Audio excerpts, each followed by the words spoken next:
BJP नते मसिदि कुकी पी तारे अरुगा मदुगी वादु नाथैरगा ओंथो पर्सन मयामदा अखोगी हाइरिबा हाई कोर्ट गी अदु तौइगाना हाइरिसी असिदि अखोगी भारत वर्षगी होम मिनिस्टर अदुगा प्राइम मिनिस्टर भारत की लुसिंग मसिना अखोगी ngang अखोगी पंगांगांगबा अखोगी पर्सन नि माइकै दोंदी एंगदी BJP जी माइकै दोंदी मसी फिगरी पी दुनि फिगरी ने मणिपुर की प्रजा फिगरी ने अखोइना लौब ताई मोगी सरकार ना भारत शासन पाइबा सिदसु शासन पाइरगा मी यांखै मंगा लैबना करिगिदमता मसिगी सोल्यूशन तौबा ngамदबनो हाइदो मदुदी मणिपुर की प्रजा ना वाफमदुदा पुनिंग द खुमजगदब वानेबा MLA अमना सपे Yadav साजत misconduct पाइबियादी they must maintain a standard conduct Manipur के MLA रगा मणिपुर दे मंत्री होरगा मणिपुर दुगाइने हाइरदी मसान misconduct ओइरेद्रा मदु एक्शन लवोइदा भारत की प्रधानमंत्री ताए मणिपुर की चीफ मिनिस्टर दा स्पीकर दा हाइरे कंतमिदा हुजिबाव एक्शन बाव लौदी नत्रो अदु हेरगदी हुजिकी हाइरिबा कुकी जो कांगुना ngasi lam heliba तौरीसिदी भारत की BJP अमसुंग भारत सरकार ना ngakतन थंबने भारत की रिप्रेजेंटेटिव और गवर्नर ना करिंगम कदा केबा हुजिक लैरिबा BJP ना कुकी दे एक्शन लौब ngamde अखोई मैदै दे यंगचली कुकी बुदी कंकत थमी मितै थवोइदे मैदै उसिते मैदै की BJP उसिते केने नत्रा अदुना अनु हुजिकी थोइबा फिमजो BJP की रेस्पोंसिबिलिटी नि मखा ताना लागदइबा अकाय अतोय अमांग अता बुनो BJP की रेस्पोंसिबिलिटी नि लेंगाक लोन मणिपुर द थमीबा साजतु सी ओइरे हाइना खल्लगा मदु थबक तौबदो मदु चुमनी हाइना खल ही अनि फाजलबा मियोय लिसिंग हुंपु हेना IDP सोइना लैरिबा मियोय चनी यांखै हेना सिरबा मियोय कुंथ्रा हेना असिबा हकचांग साइ पाबुंग हाइबदो सोरा छोनजगे हाइबदो थीबा फंगदना लैरिबसे हाइदि जिरिदा मखोय अंगांग यावना मियोय तरुक चही निपान दंगारी बंगांग नुपी मचा मखोय होस्टेस होइना फाजल थमलगा मखोयना हाइबदि रेप तौबिरबा मतुंगदा इसिंगदा थादरक पाइसे पाबुंगसी टेररिज्म की थवोंगनेबा लोइरबनेबा पाबुंग अदुबु नाकल अमरोमदा डाइवर्ट पुरा तौग्रगा काश्मीर गिदी चप चाब थबक लौखटकदब थबक थौरम लोइ लौखटख्रीबा चही अनि फागदरबा मियोय चनी यांखै हेना सिरबा सिउंबा स्टेट सिददी ngasi बाव नरेंद्र मोदी लाखसु लाक्त्री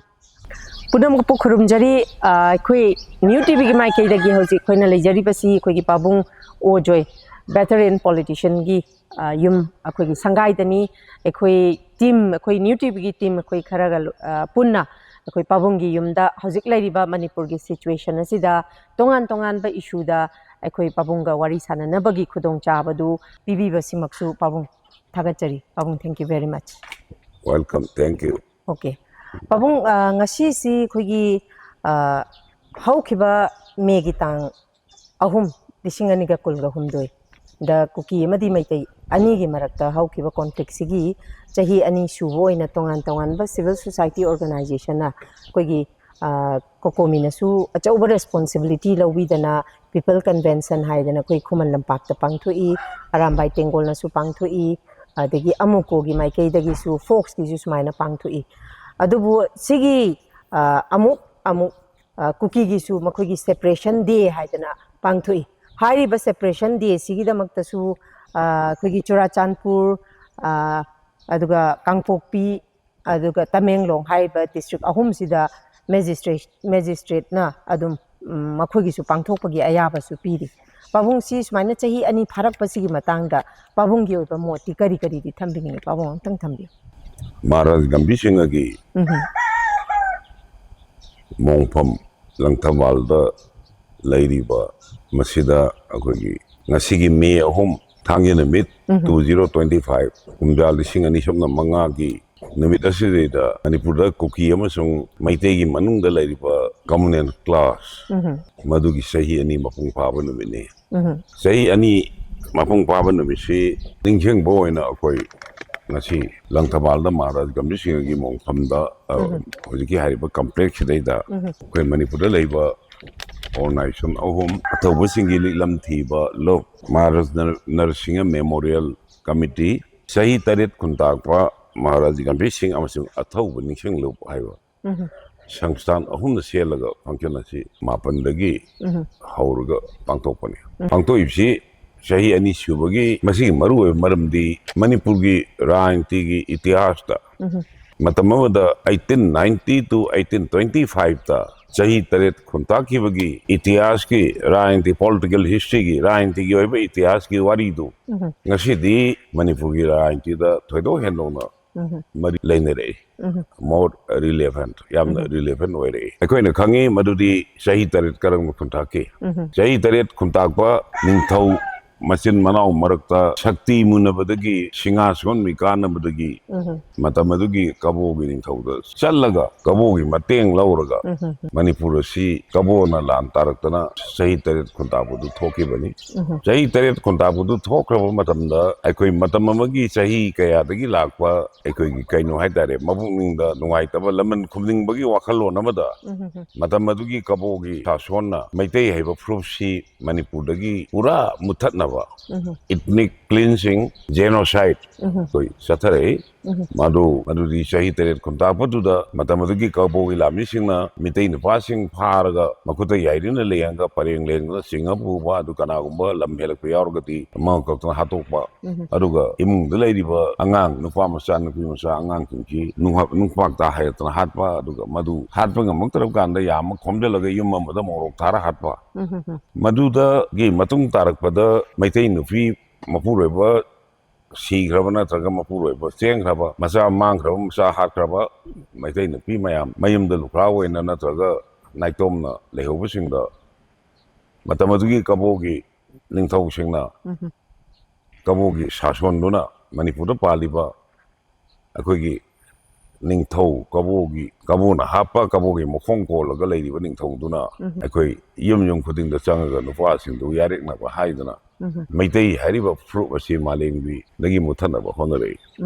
मदुना अरुगुंबा होनरकपदुदनी अखोइगी कोइना ताइ मदुदी महाराज कोइ हेरा चंद्र हारिबा मयाम दाको निंथौ हाइ माना ओइरिबसु मदु मुटपतारे हाइना युम दा चंगना कैंपेन तौदा नोइ नयुम दा लाइबा मी कबोगी सिपाइ सिंदु वारी लीरगा परेन पुंग 12 फावो थामु अदुगा आई 12 दा पुंग 12 ताबा कंदा सिंगा मथुदा काखलगा आई मोइबुंग खोंगे हाइदना सिंगा दा मोइबुंग खोंग कांदा मोइबुंग हे खोंग मतमदा फी सादना लैबा नुपी सिंगना मकुदा थांग अदुगा करिगुम कांदा मतमदा ख्वांग साबाइना ख्वांग सारमदगी तेमदुना यालगा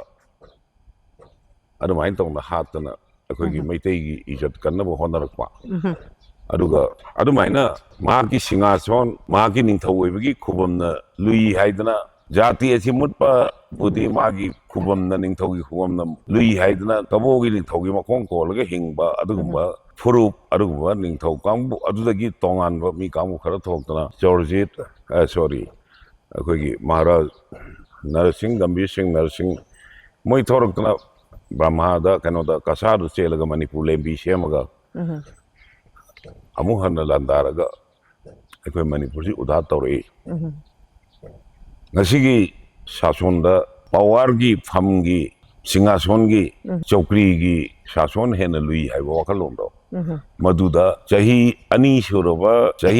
सुरबा मणिपुर की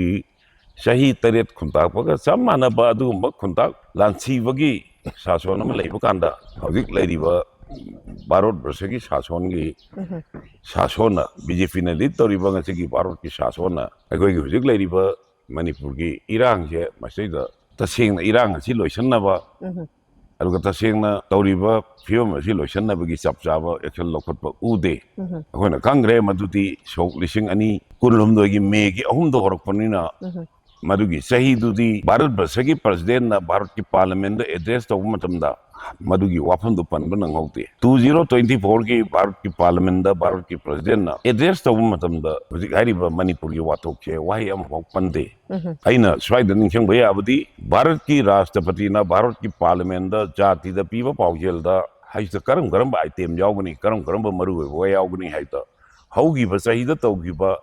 थबक तो मदु रिव्यू तौबा लोइनना भारत की जाति की होइबा मरु होइबा important national issue as well as international issues अंतर्जातीय की थाक मरु होइबा अमसुंग भारत की जाति की थाक मरु होइबा वाफनसिंग से प्रेसिडेंट की एड्रेस ता पन्नई पनगदवनी खुदम हाइगे मरुदी मणिपुर एकोई करी है ये CA bill citizen amendment bill कोई पास होने हाइगे तो करीबा कांदा अमिशाना भारत से हिंदी ना मेजर लैंग्वेज होइना हिंदी ना ऑफिशियल लैंग्वेज होरनी ना हाइगिबदो मदु आदिदा गवर्नर की एड्रेस प्रेसिडेंट एड्रेस मेंशन तौरिदनी अमुक हेन लाइबक थीबदे हंदक की 2025 ता भारत की राष्ट्रपति ना भारत की पार्लियामेंट दा पीखिबा वारोलदा वारोल अदु अखोई कनो चेना कुनगनिपान पाली अदुगा वाहई लिसिंग मरीगा चौंगा यांखई मापन 405 द एड्रेस कंटेन 4,559 words वही लिसिंग मरीगा चामरीगा यांखई मापन यावदा यावरे सेदा मणिपुर है वही जे मसेत पंदे अखोइना थौदोसिदा अखोइना निंखंबा याबदी मदो करिगुमगा भारत की प्रधानमंत्री श्री नरेंद्र मोदी जी ना अफ्रीका द चपकांदा अफ्रीका की प्रजा सिंगना मणिपुर की वाफम करी तौरे मणिपुर वाफम लोइसलु हैना प्रोटेस्ट तौरपा यूनाइटेड स्टेट ऑफ अमेरिका की प्रेसिडेंट ट्रम्प ना पृथ्वीदा लैरिबा ngasi wathok che masigi manungda wathok nipan international issue ebo wathok nipan gi manungda one of the 8 issue manipur gi issue ne na united states of america gi president na high grade babu maleng gi thakta maleng gi lithang gi na manipur gi wathok che international issue ebo aba ni na high grade babu in spite of the all these statements given by the American president and the African president and the house the koi Bharat ki ikai khondavi president na sena kungani pan ba wahi lising mari ga chaunga yankai mapan wangang bada single word pande governor ki president ki address haibte masidi Bharat sarkar na semi bani address of the president is prepared by the union government approved by the union government it is the declared policy statement of the government sigi laukthok thamba policy ni maduda manipur gi wafam si wahai ama phau pande maduna ta e madudi hojik phawda manipur gi wafam ase bharat barsagi leiriba bjp gi ngasi leiriba sarkar na ngasi leiriba bjp gi Prime Minister na ngasi leiriba BJP gi अखोगी home minister ना BJP के president ना मणिपुर की वाथोक असे हुइबाउदा नाचुंग दे हाइबसी नोना मयक सेंग्रबा कक्प याद्रबा ओट अमनी अखोई अरुगी मनुंगदा president address हैसी तोबकांदा Bharat असि ngasi दी BJP ना शासन पाइरी मणिपुर दा सिरी बिरेन सिंगबा बीजेपी की सरकार मी यांखै ना साबले यांखै ना सारिबा सरकार दोदुनसु भारत की ngasi leiriba राजनीति की अखोगी फिबम सिदा मणिपुर की वाफम से पनगदमने से मोय जो हाइगदबनी मोयना जो हाइगदबनी अदै जो हंगदबनी अदु मोयना जो हाइदे असोने जो हंगदे अदुना हौदी फावदा अखोई भारत वर्षगी ngasi leiriba सासन मणिपुर की इरांग असिदा थम्मीबा मियेंग असे ऑन्थोकवा मियेंग अमदा मणिपुर हाइबसी भारत वर्ष की मैप लेतब मफम अमदौना मणिपुर की प्रजा असी भारत वर्ष की प्रजा नतबदौना भारत की ngasi लेरिबा शासन ngasi लेरिबा बीजेपी ना मणिपुर की प्रजा द लोइनरिबसी अखोइना खंगी मदुगी नौता अखोइदा पुनिंग द उन्थोना नुंगाइतब फावी थोइदोना लाइबक थीबदी चाही अनि हेलबा मी लिसिंग हुंपू IDPs लेरिबनी हेन लाइफम खंगद्रबा मी कया सीग्रबा कया थीब खंगद्रबा अदि मनुंगदगी करिगबा कांदा मांग्रबा सिंगी मनुंगदगी अदगी सीग्रबा हिंग्रा खंगद मयाम जन सोरा अमत सोनजगे हाइबा सोरा अमत सोनजगे द माइ धर्मगी सोरा तु सोनबा ngамजदबा अदि मनुंगदगी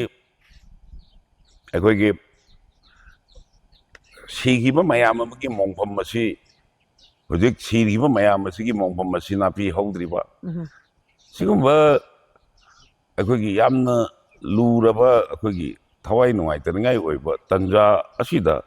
ꯐꯤꯕꯝ ꯑꯁꯤꯗ ꯑꯗꯒꯤ ꯏꯀꯣꯅꯣꯃꯤꯗ ꯁꯦꯡꯅ ꯍꯥꯏꯔꯀꯥꯟꯗ ꯁꯦꯜ ꯊꯨꯝꯒꯤ ꯐꯤꯕꯝꯗ ꯍꯧꯖꯤꯛ ꯆꯞ ꯆꯥꯅ ꯂꯣꯏꯔꯦ ꯄ꯭ꯔꯖꯥ ꯄꯨꯝꯅꯃꯛ ꯍꯤꯡꯕꯗ ꯋꯥꯔꯦ ꯄꯣꯠꯀꯤ ꯃꯃꯜ ꯑꯀꯤꯕ ꯐꯪꯅ ꯍꯦꯟꯒꯠꯂꯛꯏ ꯁꯨꯐꯝ ꯅꯣꯡꯐꯝ ꯃꯌꯥꯝ ꯃꯥꯡꯈ꯭ꯔꯦ ꯂꯥꯏꯔꯤꯛ ꯇꯝꯕ ꯁꯥꯇ꯭ꯔ ꯃꯌꯥꯝ ꯑꯩꯈꯣꯏꯒꯤ ꯂꯥꯏꯔꯤꯛ ꯇꯝꯕ ꯇꯣꯛꯄ ꯑꯗꯨꯒ ꯏꯟꯊꯤꯅ ꯂꯥꯏꯔꯤꯛ ꯇꯝꯕ ꯐꯪꯗꯕꯒꯤ ꯑꯗꯨꯒ ꯍꯧꯖꯤꯛꯇ ꯈꯔ ꯇꯧꯗꯨꯅ ꯇꯧꯕ ꯁꯤꯅꯆꯤꯡꯕ ꯃꯌꯥꯝꯁꯦ ꯃꯁꯤꯗ ꯚꯥꯔꯠ ꯕꯔꯁꯀꯤ ꯃꯅꯨꯡꯗ ꯁ꯭ꯇꯦꯠ ꯑꯣꯏꯔꯤꯕ ꯃꯅꯤꯄꯨꯔꯒꯤ ꯁ꯭ꯇꯦꯠꯀꯤ ꯄ꯭ꯔꯖꯥꯁꯤꯡꯅ ꯃꯁꯤꯗ ꯂꯩꯕ ꯔꯥꯖꯅꯤꯇꯤ ꯑꯣꯂꯥꯁꯤꯡꯅ ꯃꯔꯨꯑꯣꯏꯅ ꯔꯨꯂꯤꯡ ꯄꯥꯔꯇꯤꯗ ꯂꯩꯔꯤꯕ MLAꯁꯤꯡꯅ ꯑꯃꯁꯨꯡ ꯄꯣꯂꯤꯇꯤꯀꯦꯜ ꯂꯤꯗꯔꯁꯤꯡꯅ ꯚꯥꯔꯠꯀꯤ ꯄ꯭ꯔꯥꯏꯝ ꯃꯤꯅꯤꯁꯇꯔꯗ ꯍꯣꯝ ꯃꯤꯅꯤꯁꯇꯔꯗ ꯆꯪꯗꯅ ꯑꯩꯈꯣꯏꯒꯤ ꯄ꯭ꯔꯣꯕ꯭ꯂꯦꯝꯁꯤ ꯁꯤꯅꯤꯅ ꯍꯥꯏꯖꯒꯦ ꯍꯥꯏꯕꯗꯣ ꯐꯥꯎꯕ ꯅꯤꯡꯊꯤꯅ ꯇꯥꯕꯤꯈꯤꯗꯦ ꯇꯥꯕꯤꯗ꯭ꯔꯤ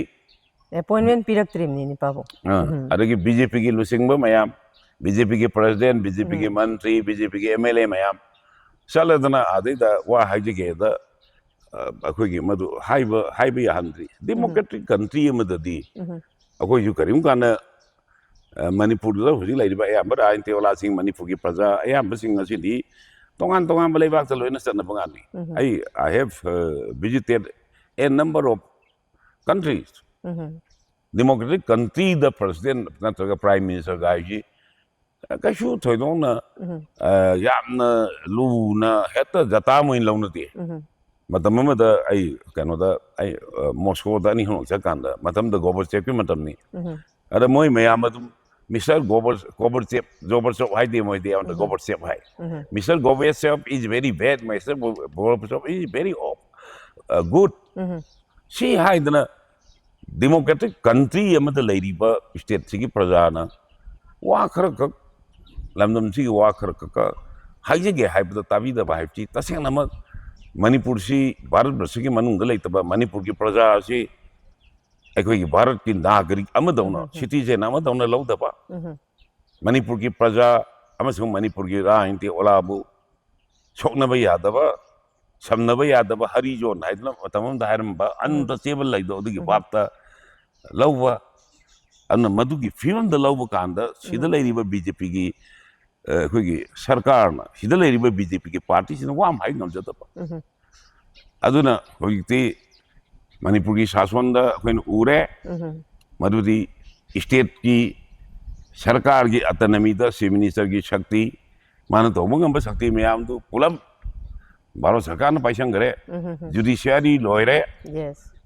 ꯃꯅꯤꯄꯨꯔꯒꯤ ꯖꯨꯗꯤꯁꯤꯌꯥꯔꯤ ꯚꯥꯔꯠꯀꯤ ꯖꯨꯗꯤꯁꯤꯌꯥꯔꯤꯗ ꯅꯠꯇꯅ ꯃꯅꯤꯄꯨꯔꯒꯤ ꯖꯨꯗꯤꯁꯤꯌꯥꯔꯤ ꯃꯃꯤ ꯁꯥꯝꯃꯦ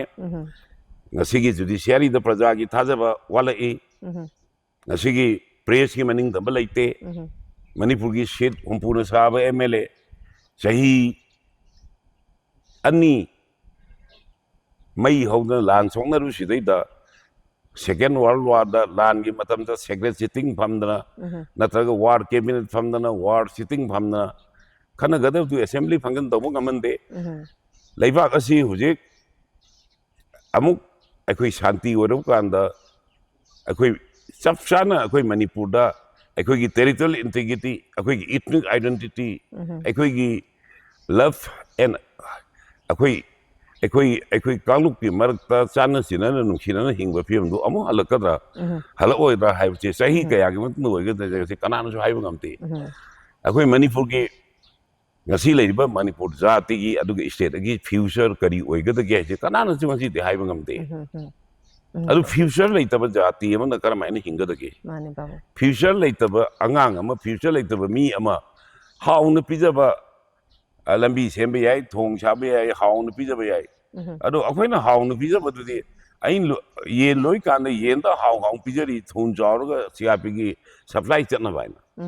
ꯑꯩꯈꯣꯏꯅ ꯑꯣꯛꯇ ꯐꯖ ꯐꯖꯅ ꯄꯤꯖꯔꯤ ꯃꯔꯝꯗꯤ ꯊꯨꯅ ꯆꯥꯎꯔꯒ ꯑꯗ ꯁꯄ꯭ꯂꯥꯏ ꯆꯠꯅꯕ ꯍꯥꯏꯅ while there is no future ꯃꯗꯥꯏꯗ ꯅꯣꯛꯀꯗꯕ ꯃꯗꯥꯏꯗ ꯍꯔꯥꯎꯒꯗꯕꯁꯤ ꯀꯅꯥꯅꯣ ꯀꯔꯤꯅꯣ ꯄꯥꯕꯨꯡ ꯃꯔꯛ ꯑꯝꯇꯪ ꯊꯠꯆꯔꯒ ꯄꯥꯕꯨꯡ ꯍꯧꯖꯤꯛꯁꯤ ꯄ꯭ꯔꯦꯁꯤꯗꯦꯟ ꯔꯨꯜꯁꯦ ꯊꯥ 3 ꯐꯥꯖꯤꯜꯂꯛꯀꯗꯧꯔꯦ ꯑꯗꯨꯕꯨ ꯉꯁꯤ ꯑꯩꯈꯣꯏꯒꯤ ꯇꯣꯉꯥꯟ ꯇꯣꯉꯥꯟꯕ ꯄꯥꯎꯆꯦꯁꯤꯡꯒꯤ ꯍꯦꯗꯂꯥꯏꯟꯗ ꯑꯩꯈꯣꯏꯅ ꯎꯕ ꯐꯪꯖꯕꯗ ꯒꯣꯚꯔꯅꯔ ꯑꯖय ꯀꯨꯃꯥꯔ ꯕꯂꯥꯒ ꯁ꯭ꯄꯤꯀꯔ ꯁꯇ꯭ꯌꯕ꯭ꯔꯇꯒ ꯎꯅꯗꯨꯅ ꯉꯔꯥꯡ ꯅꯍꯥꯟꯗꯁꯨ ꯑꯩꯈꯣꯏ ꯑꯦꯄ꯭ꯔꯤꯜꯒꯤ ꯇꯥꯡ 28ꯗ ꯑꯩꯈꯣꯏꯒꯤ BJP MLA 19ꯅ ꯁꯍꯤ ꯇꯧꯗꯨꯅ दिल्ली दा मखोय हम रिप्रेजेंट तौदना यूनियन होम मिनिस्टर अमदी प्राइम मिनिस्टर दा खुगी अई बचेरोल सही गा कोना न पिशनगरे हाइरी मदुगी तो नोंगालपदा मु खरा मना अखोयदी यावी यावदी हाय अदुबु ngasi थोलक बचेरोल गी मतुंग इना था अहुम सुद्रिंगागी ममांग मेगी तांग तरागा हुमदोसी गी ममांग दा अखोयगी पॉपुलर गवर्नमेंट अमा सेम बयाना लैरे हायदना यामना चावना थाजबा स्टेटमेंट अमा खक्सु अमु थमलगली पाबुंग सिगी मतंगददी पाबुंग गे मोचे करी लेबी कमाइन थमबिरेने अमतंग थमबियो अखोइना मणिपुर की हुजिक ओइरिबा मेगी अहुमदगी थोलकपा इरांग सी गी मरु ओइबा मरमदि मणिपुर दा भारत की संविधान की मखादा तौबम थोपा पॉलिटिकल ऑब्लिगेशन कॉन्स्टिट्यूशन स्टेट अमगी गवर्नमेंट पीरीबा स्टेट टू द लैरिबा कॉन्स्टिट्यूशन मेसनरी दुना मदुगी थबक तु पाइखत ngамदबा failure of the constitution machinery संविधान दु फेल होरपा संविधान जे why the masonry constitution masonry was failed because there is no the political stability. Why political stability has been caused? Because sit umpu laiba Manipur ki assembly da BJP ki mi masinga loina na hujik lairiba government da alliance yang kai manga layaba. They are hariba yang kai manga se masigi marakta political instability थोरकनेबा political instability थोरकपदुना संविधान चलाइबा ngamखिद्रे संविधान चलाइबा ngमद्रबनिना केम यामना लाइबक थिमनोयबु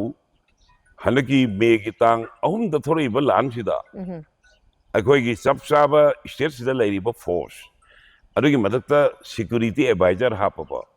अनोबो governor हापबा अदगी chief secretary अनौवा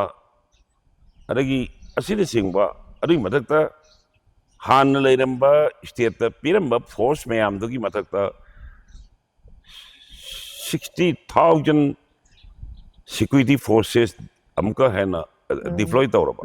in addition to normal forces akoigi leidi method in addition to normal forces kaidona ba in the aid of civil power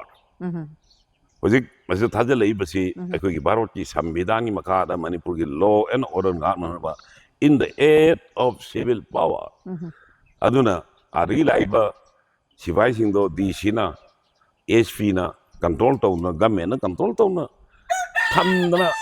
adu maina thamma matamda kuki gi lan du da kuki mayam na landar ko kanda akhogi security forces mayam ji lan tariba mayam to madudagi akhoibu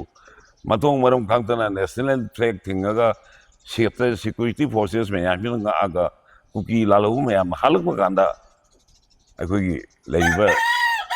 ai sai pan ki ba sibai mayam do aduna chapsana madu ngak koi mahuta ngak da de khun ngak pa thorok tan khun ngak ko na ngak ko ne ba khun ngak ko na sonda ngak ko di amara koi mi khar singur ko koi sep taw re ba khun ngak ko gi lan praja mayam hobu gi lan bu di mai pak re ba adu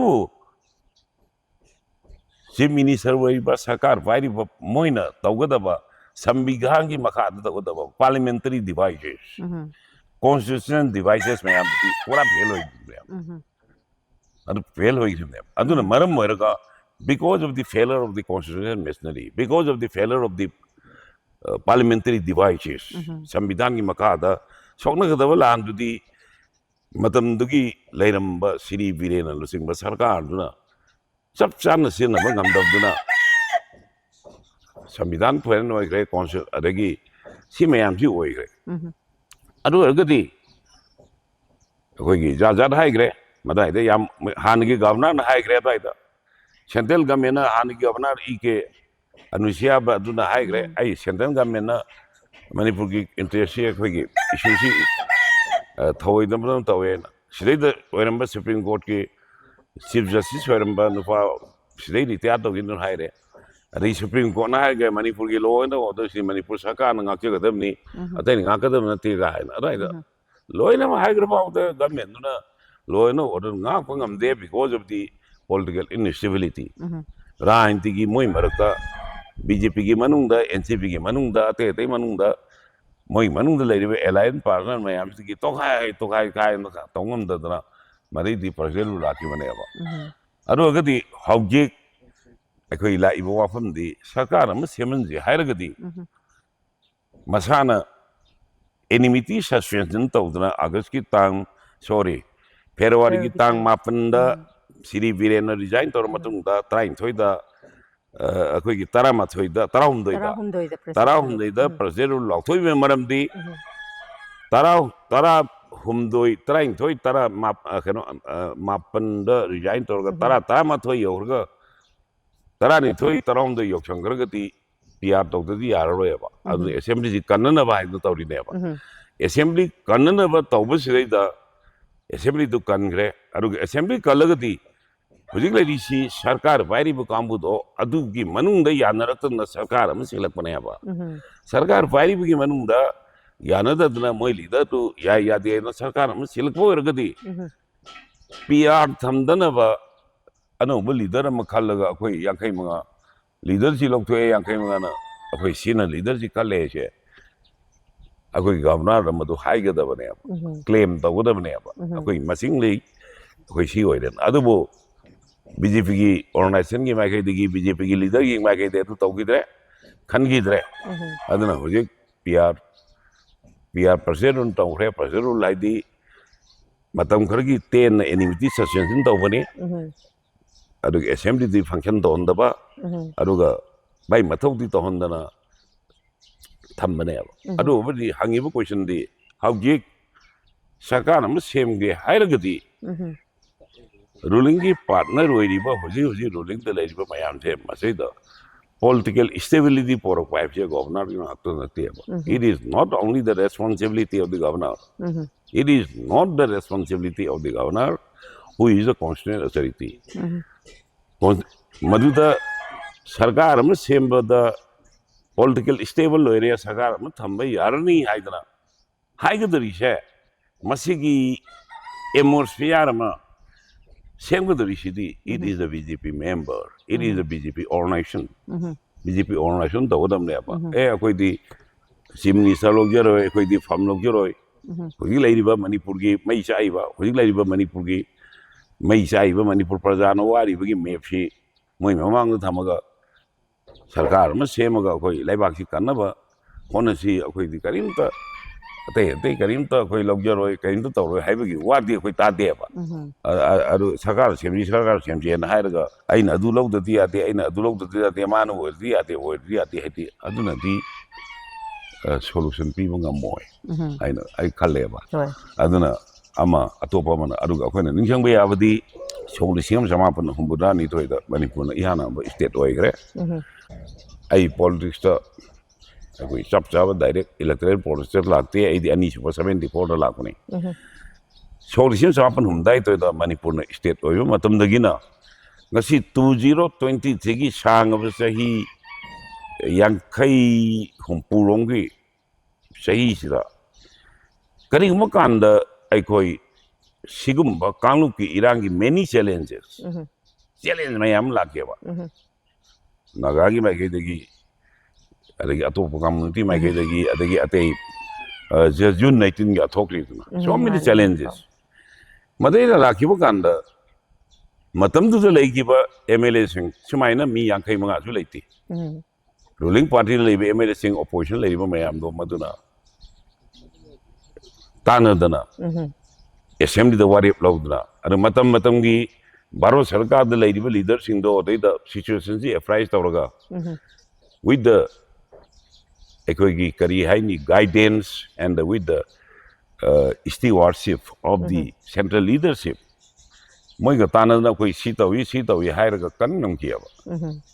ꯁꯨꯃꯥꯏꯅ ꯁꯤꯒꯨꯝꯕ ꯐꯤꯕꯝꯗ ꯑꯃꯨꯛꯇ ꯇꯥꯈꯤꯗꯦꯕ ꯁꯥꯡꯉꯕ 1972ꯗꯒꯤꯅ ꯁꯣꯛ 2019ꯒꯤ ꯐꯥꯎꯕꯗ ꯑꯩꯈꯣꯏ ꯑꯗꯨꯒꯨꯝꯕ challenges ꯃꯌꯥꯝ ꯂꯥꯛꯄ ꯀꯥꯟꯗ ꯏꯟꯀ꯭ꯂꯨꯗꯤꯡ ꯖꯨꯟ 18 ꯀꯣ ꯑꯗꯨ ꯐꯥꯎꯕꯗ ꯑꯩꯈꯣꯏ ꯃꯇꯝꯒꯤ ꯔꯥꯖꯅꯤꯇꯤꯒꯤ ꯂꯤꯗꯔ ꯃꯌꯥꯝꯗꯨꯅ ꯚꯥꯔꯠ ꯁꯔꯀꯥꯔꯗ ꯆꯠꯇꯅ ꯚꯥꯔꯠꯀꯤ ꯂꯨꯆꯤꯡꯕ ꯃꯌꯥꯝ ꯎꯅꯗꯅ ꯃꯅꯤꯄꯨꯔꯒꯤ प्रजाꯒꯤ ꯄ꯭ꯔꯣꯕ꯭ꯂꯦꯝ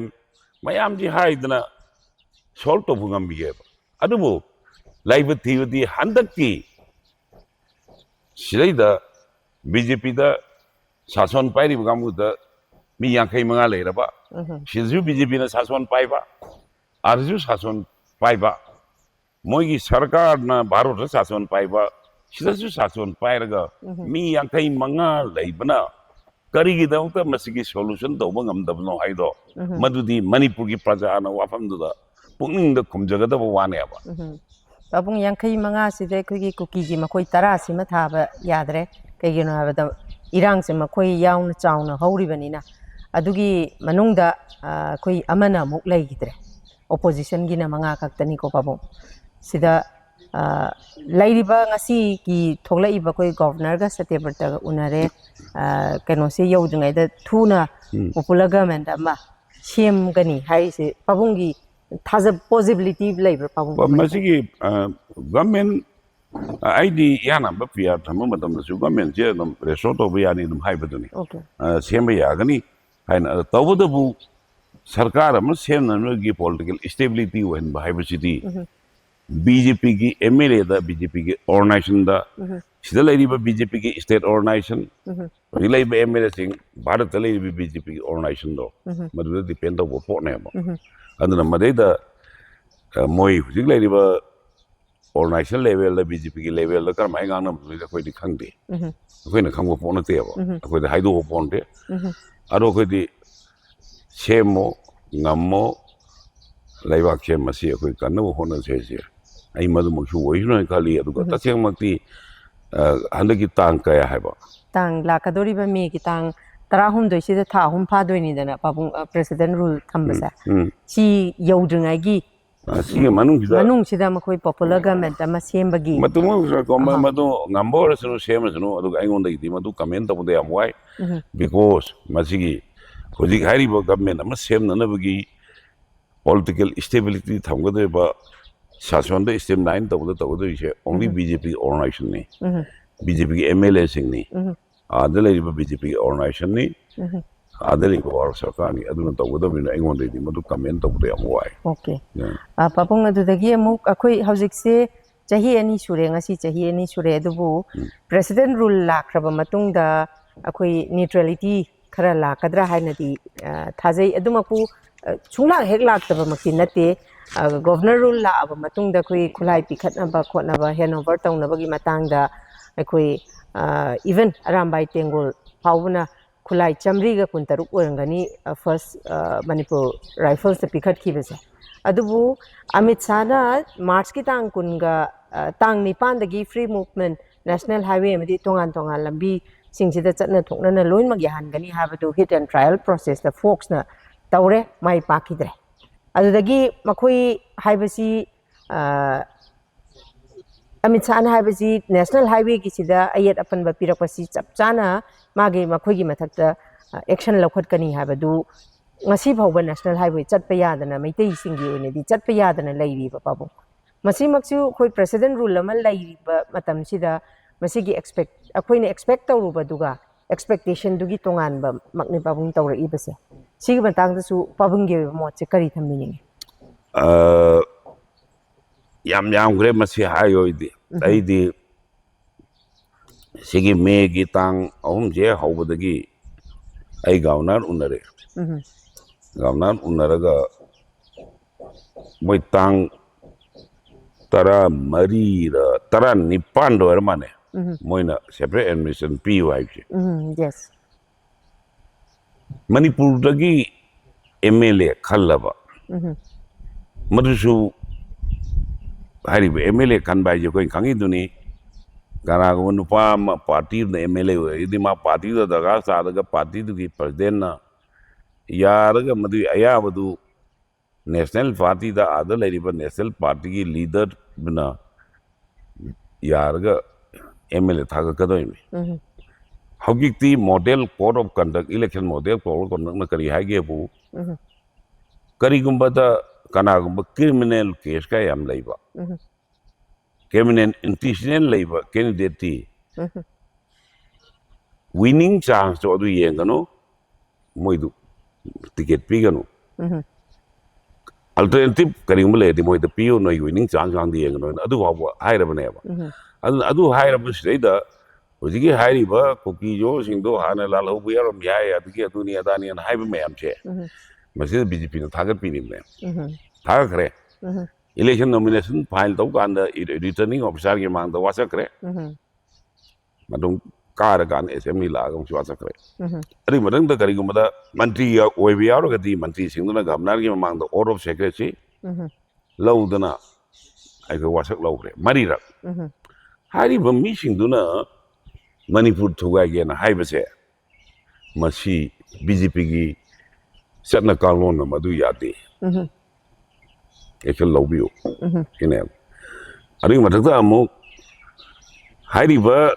मीसिंगदो मदुना तौरिबा थबकसे मसैदा ओंथो ओंथो पो अंगांग संगांग ngangi पोसे मसी क्रिमिनल एक्ट ने यादी एमएलए ओइरे नतगा मंत्री ओइरे ना माइ मसादु नोमे थोकापा याबा नते अन क्रिमिनल लॉ के मथक्ता एक्शन लौबा याय अदुगी मनुंगदगी मोइसिंगदो रिप्रेजेंटेशन ऑफ पीपल एक की मखादसु एक्शन लौबा याय ओके क्रिमिनल लॉ की मखाद एक्शन बीजेपी संविधान की मखाद एक्शन लौबा याय क्रिमिनल लॉ की मखाद एक्शन लौबा याय रिप्रेजेंटेशन ऑफ पीपल एक की मखाद एक्शन लौबा याय अदुगी मथक्ता मणिपुर असेंबली लेरिबा MLA Singh power privilege immunity से under article 194 under the provision of the article 194 power privilege immunity हाई enjoy तवी हाइरिबा enjoy तौरिबा power privilege enjoy तौरिबा मोइचे मसीना एमएलए अमना सपे यादव साजत सपे यादी misconduct ओइबी यादी they must maintain a standard conduct अखोगी अदुगुम्बा कंड अमा तगदमी अदुगी misconduct ओइरदना मणिपुर थुगाइने मणिपुर के एमएलए ओइरगा मणिपुर दे मंत्री ओइरगा मणिपुर थुगाइने हाइरदी मसाना misconduct ओइरेद्रा मधु एक्शन लवोइदा भारत के प्रधानमंत्री देता है मणिपुर की चीफ मिनिस्टर दा स्पीकर दा हाइरे कंता मित्रा यस हुई बाबू एक्शन बाबू लोग दिता नत्रो अदु ओइरगदी हुजिकी हाइरिबा कुकी जो कांगुना ngasi lam heliba tawri sidi Bharat की बीजेपी अमसंग भारत सरकार ना ngaktan thambane aba भारत की बीजेपी भारत सरकार ना ngaktan thamagadi भारत की रिप्रेजेंटेटिव और गवर्नर ना करिंगम का तके aba नमम तोकते भारत की गवर्नर एदुदी कसिनती मादी भारत की he is a representative a representative union to the state government and in the meantime he is the constitutional head of the state Bharat की संविधान की अथॉरिटी नहीं मोइने याबा मी महापक थमने आरिदा लेरिबा नरेंद्र मोदी ना आदा लेरिबा अमित शाह ना अखोगी मधु तौरुनो ना हाइबा कांदा मान करमाय खलौबे अदुना हौगी लेरिबा इरांग जे मसिदी कैनो नते अखोइना गवर्नर दा हाइबे वानी it is not the governor, it is the BJP government and it is the BJP organization which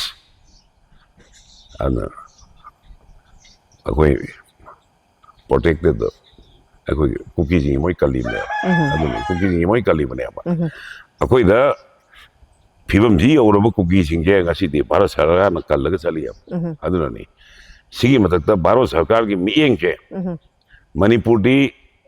Matamama the Maning Tamalabak Chang Weraga Indian Independent Eki Makada Masana Tongan Lejaki Haidna Sambidan Semga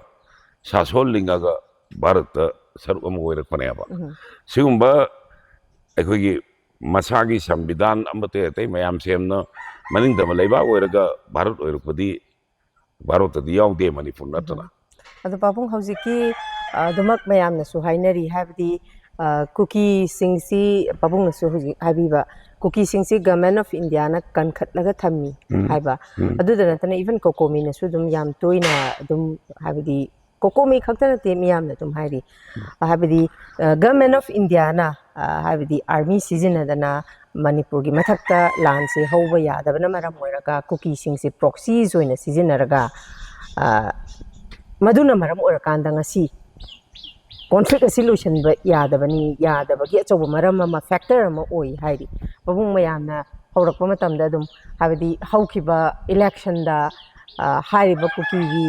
suda leiba singi singdagi makoina achoba mateng laurubaduna maram oirakanda ngasi phoba makoi kuki amadi government of india gi marakta adugumba policy program khara leigibaduna maram oiraga kuki da makoina tongjinbani haba warol su adumak thamni babung sigi matang da di China maram oirakanda khogi conflict se dumak loishindragadi pabung akhoi karigumba strategy ma laudabadi tangai phadabra haina khali habdi civil society organization chu dumak laurai miyamna kari tangai phadana tawbatai habisi machu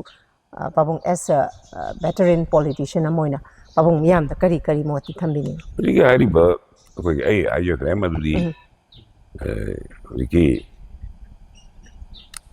kuki da lamheli si baro sarkarna अमसुंग बारो की BJP ना लम्हेला लेबनी लम्हेन बदु की मरम मयाम ले रंबई आए one of the reason कसाई है कि तो बीजेपी की ऑर्गेनाइजेशन अमसुंग मणिपुर लेबा बीजेपी की लीडर करना बीजेपी की अपाम्बा कुकी की लालोबु सिंह दा हायरगा कुकी की लालोबु सिंह दुना मोई की अपाम्बा मयाम नु थुंगगदी नोई की कुकी होमलैंड नोई की दाबी पीने जे मोई हान हाय नतदो सिमोइना हाइग्रा पोने yes aduna ngasi su sina region ama or atopada agoi hoji lairiba region si leida agoi gi baro sarkar na kuki mission changli gi region si ya maram leiram ba yai ba adubu amara baro sarkar na kuki na fan lal helaga su baro sarkar gi matakta बारो सरकार ना मुई मतलब action लौदी है कि चुम्मे अब मुई mission चंगे है चुम्मे अब नता दो अदुना एगोए बारो सरकार की आईडी हवलकता है ग्रे यान हान बदा मसी तौरीब लान जे स्टेट द जियोपॉलिटिकल फैक्टर ना लान जी सोलगसु याम डीपली मणिपुर द होजी की फिल्म सी सोल लिपसिंग मरुवे मरमदी अखोगी भारत सरकार ना अवांग नोंगपोक भारत तलेरिबा मंगोल फ्रुपता सेपरेट तिसकी टेंडेंसी लेबा मदुगी मूवमेंट लेबा स्वाइदा अखोई भारत की शक्ति दु फजल उत्पन्नी है मदु उन्ननब लानी मदु उत्प लालम ने देनो हाइग्रे होई को होई मदुगी माइके नु संगलकपनी अदुना होजिकी लूरीबदी मधुगी मथक्ता अतोप मियेंग अमदा भारत सरकार ना मणिपुर की सही के यादगी लाखवा राजनीति की पॉलिटिकल ग्लोरी भारत की मनुंग लेबे स्टेट ना लेरिबा स्टेट की पॉलिटिकल ग्लोरी छे भारत सरकार ना यामना अखोई मियेंग अमदा येक बदौना तौवे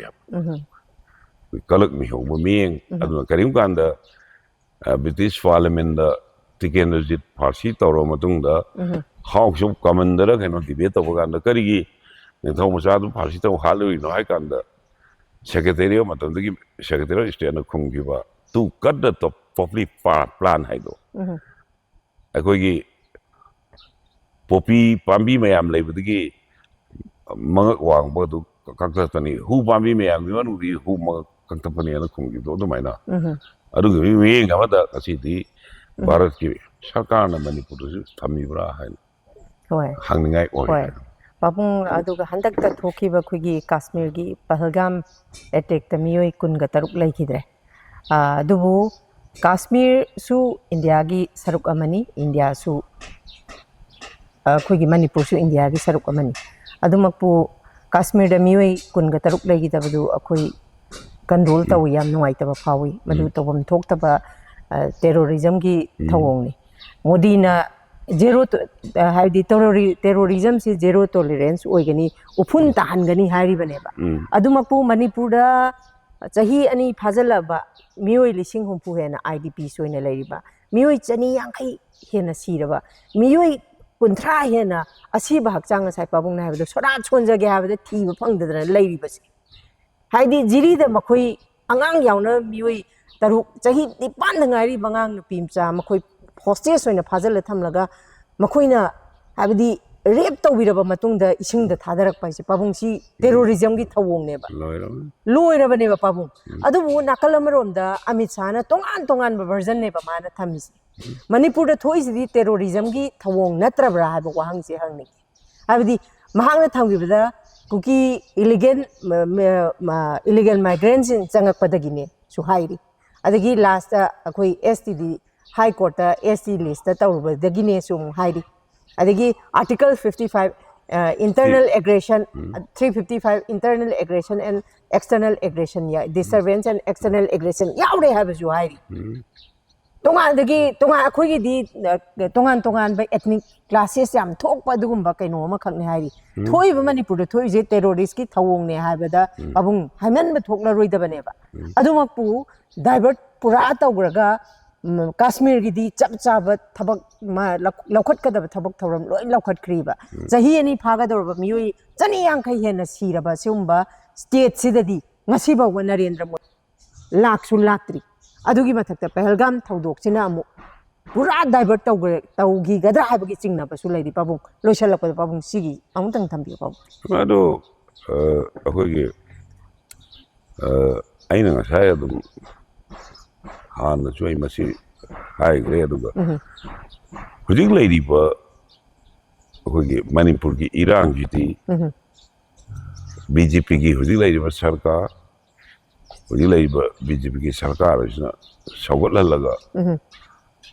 लम हेलन बनी हाई नहीं हाई रे मोजी अदुना लम हेलन बनी अदुना काश्मीर दा हुजी की तौरी बा थोड़ों तो दा सब चाना टेररिस्ट ने है ना लाउरगा अकोई दा अंगांग यावना रेप तो दा हाल बसिना टेररिस्ट ने हाई ना मधु हाई दना कुकी दा एक्शन लौबा गमदबा बीजेपी की हुजी लैरिबा अखोगी सरकार सिदी अमरोमदा हायरगा मसिदी कुकी ददी कंकतना थंबा कुकी बु कीबा बीजेपी नते मसिदी कुकी पी तारे बीजेपी नत्रे मोइसी बीजेपी नते कुकी पी नि अरुगा मदुगी वादु नाथैरगा ओंथो को पर्सन मयामदा अखोगी हाइरिबा हाई कोर्ट की अदु तौइगायना हाइरिसी असिदी अखोगी भारत वर्ष की होम मिनिस्टर अदुगा प्राइम मिनिस्टर भारत की लुसिंग बसिना अखोई ngang अखोगी पंगांगांगबा अखोई पर्सन नि माइकै रोंदी एंगदी बीजेपी जी माइकै रोंदी मसी फिगरी फी दुनी फिगरी ने मणिपुर की प्रजा गांगी फिगरी ने ना अखोइना लौबताय आइनी ओके अन्न करी मरमगी अखोई खुदी लैरिबा टेररिज्म कुकी सिना तौरिबा टेररिज्म सिदा भारत सरकार ना एक्शन लौरोय तो मरम लैते मरम दी बीजेपी खुदी लैरिबा सरकार सिना कुकी बु कंकतन थंबा मैतै की अमसुंग मणिपुर की हौग्रबा पास ग्लोरी की इतिहास तो मदबु कलगिंग थिनि येंगबा साजनमनि ने हाइनि ओके पाबुंग लोइसिलकपदा पाबुंग हौजिक बीजेपी लेंगाक पारी मेजॉरिटी मखोइना ओइरी सीदा मखोइना इंडिया गवर्नमेंट की न पिरप्पा मखोइगी जी हुजु जी न तुम लैरे अदो मसिमंगना अखोइ वारोसिन पुरक्पा सुंगमदे प्रेसिडेंट रूल लाए मसिगिसु हाइदि नेना ताबा मला कतरा खल्ली मसिसु लाक्तरे अदुबु लेबाक अमा डेमोक्रेटिक ओइबा कंट्री अमादा स्टेट अमादा अखोई मियाम ना थागतलगा मियाम की मिहुत रिप्रेजेंट तौरगा मियाम की ग्रीवियंसेस सिंग खना बायबसी तंगाई फदना कॉन्स्टिट्यूशन द यावरबा दुगुंबा अमखकनी अदुमपु चही अनि हेंजना हजिक पॉपुलर गवर्नमेंट लैत्रे मखोइनासु करीम तौबा पॉपुलर गवर्नमेंट हाइदे हजिक लैरिबा बीजेपी लेंगाक्सिना करीमदसु तौबा ngamdre adigi even akoi civil society organization sing budi adum tongan ma section dagi honari babung masimangna akoi lairiba chahi ani sure mathang dadi amu chahi hom sujan gani ba pabu kari gumba somehow kari gumba khoise tangai phadana miyam se makeup thoga abadi babung Bangladesh awon ba ma lakhri duni ne chien dane loli duni ne sumain tawdana revolution ki wana ta pabung tangai phadana miyam se karigumba amadi tawbasi tangai phadara na khale pabung gi mota as senior pabung kari thambini pabung si matanda hujik waire iba film sida ai sai hangji gi ba sai tare phunta ya sai kya limit kya ni ta ka doi karum kan loi ga doi sai tare phunta pa di matam ma da ning tam porei akhoi na sai tare phunta pa si loira kan da manipur mapum tar la gi tra limit kya ni akhoi gi sai kya ta ki dori loina na akhoi gi marak da lei ba nu ki sa na lei bu ama jalak pa ngam tra yes hari bo wafam jing je masi gi paukum di atai na piga da bana te bharat sarkar gi sajat asi hai ga manipur praja akhoi na piga da paukum ne mado madugi akhoi gi hojik hangnari bo hang gi maru bo pandam di hojik lai ba BJP na kuki de action lo bungam de akhoi meitei de yang chali kuki wudi ka katami mitai thawoi de meitei usite meitei gi BJP usite chene natra aduna ana hojiki thoiba hojikmak lan hojiki wairi film jo BJP gi responsibility ni makha ta na la ka dei ba akaya toy amang ta bono BJP gi responsibility ni ai koina manipur gi praja na o BJP gi shason BJP gi government amasung BJP gi lengak lo na manipur da thami ba sajatu si oire haina kallaga madu thabak tawbado madu chumani haina kal okay thank you very much am nungai jai pabung khoi gi new tv gi team na hojik lai ba manipur gi khoi gi situation sida pabunga unaba lakchaba sida pabung na isa gi achinwa matam khara khajik tang kai thokpiduna akhoi gi new tv da support tawbiba cooperate tawbiba si makisu akhoi hanna na pabung bu thagat pa phongdok chari pabung miyam da pabung gi ba tongan tongan ba mot matam gi piba ngamba hena oisanu ana yak yaudana punchi nung sangna miyam gi da hena mit na kongoi ba warol ki ama thamba ngambo oisanu ha ba warol che thagat pa phongdok thank you very much noigi team jina ibe mana le antana ai bu unarabagi nungai jo phawi okay pabung hiram jina ina jabagi nungai jo phawi manipur gi chi reba tan ja da ai wakal khara pi bang amon bai nungai jo phawi adu lai bakti badi seng na har kan da akoi aina wai sing ji hangat pada kana ngom mi oi da kana ngom sang chan da mapung pha bo wat ba ai gi lagi kari ngom da asoi ngam yaw di madu ngak pi o hai da tabi bo khwai pun mo to nai ne bo mi eng tabi pun to koram jari aruga amko han ai ibe mana le yang tana tim jina ai anh interview lo na ai wakal lom pi bangam bagi thaga se bu thami adu tung ta na maka ta na manipur se ba tin to bangam bo bi o na ha gari thank you okay thaga chari pabung loisilak pada akhoi ngasi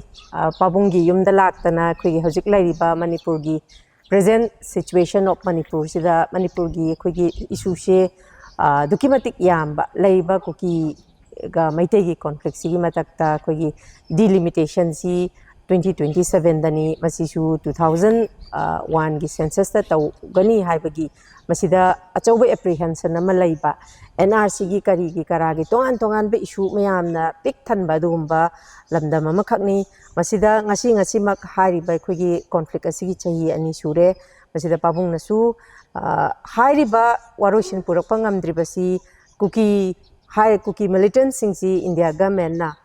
makhoi bu naw chahonba makhoi bu support tawbana maram oirakanda ngasi phobal lotion bangam dabani haba warol thambiri hari ba hojik thokliba khogi thodok wathok khuding maki tekchak si khogi BJP gi khogi MLA singna pubiga dabani masi tangai phadana miyamgi mandate mayamgi representative ni haina kakrabani na miyamgi grievances miyamgi awat apam pamda ahob leibasing men khat pa habisi hairiba khogi representative singi khogi responsibility ni adu bakpu hojik leiriba phibam sida akhoi BJP MLA singse majority oirga su chap chana marai bak nungsiba habidi sincerity oiba honesty oiba akhoi miyam gi damta ka thokpa ngamba leader si akhoi uba phangdabagi achauba mami makhaktai hairiba leaders akhoi mama lebak ko nungsiba miyam gi damta ka thokpa ngamba miyam gi mamal yam da chahi manga gi voter right asigi value khangba ngamba leader ꯁꯤꯡ leader ꯑꯃꯠꯇ ꯑꯣꯏꯔꯁꯨ ꯊꯣꯛꯂꯛꯑꯒꯗꯤ ꯍꯥꯏꯔꯤꯕ ꯑꯩꯈꯣꯏꯒꯤ ꯃꯅꯤꯄꯨꯔꯒꯤ ꯍꯧꯖꯤꯛ ꯂꯩꯔꯤꯕ crisis ꯑꯁꯤꯗ ꯁꯨꯡꯁꯣꯏ ꯁꯣꯏꯗꯅ ꯑꯑꯣꯟꯕ ꯈꯔꯗꯤ ꯄꯨꯔꯛꯄ ꯉꯝꯒꯅꯤ ꯍꯥꯏꯕꯒꯤ ꯊꯥꯖꯕ ꯉꯝꯕ ꯂꯩꯖꯩ ꯂꯣꯏꯅꯅ ꯑꯩꯈꯣꯏꯒꯤ ꯃꯤꯠꯌꯦꯡ ꯇꯥꯕꯤꯔꯤꯕ ꯈ꯭ꯋꯥꯏ ꯄꯨꯝꯅꯃꯛꯅ ꯑꯩꯈꯣꯏꯒꯤ ꯂꯩꯔꯤꯕ ꯃꯅꯤꯄꯨꯔꯒꯤ ꯏꯁꯨꯁꯤꯗ ꯑꯩꯈꯣꯏꯒꯤ ꯑꯩꯅ ꯉꯝꯖꯕ ꯁꯦꯛꯁꯟꯗ ꯑꯩꯅ ꯉꯝꯖꯕ ꯑꯦꯔꯤꯌꯥꯗ ꯏꯁꯥꯒꯤ ꯇꯣꯉꯥꯟ ꯇꯣꯉꯥꯟꯕ ꯏꯅꯤꯁꯤꯌꯦꯇꯤꯚ ꯈꯔ ꯈꯖꯤꯛꯇꯪ ꯑꯣꯏꯔꯁꯨ ꯂꯧꯃꯤꯟꯅꯁꯤ ꯍꯥꯏꯕ ꯋꯥꯔꯣꯜꯁꯤ ꯊꯝꯖꯕꯒ ꯂꯣꯏꯅꯅ ꯉꯁꯤꯒꯤ ꯑꯣꯏꯅꯗꯤ ꯃꯤꯠꯌꯦꯡ ꯇꯥꯕꯤꯔꯤꯕ ꯈ꯭ꯋꯥꯏ ꯄꯨꯝꯅꯃꯛꯀꯤ ꯃꯐꯝꯗꯒꯤ ꯀꯥꯏꯅꯅꯕ ꯌꯥꯊꯪ ꯅꯤꯖꯔꯤ ꯊꯦꯡꯛ ꯌꯨ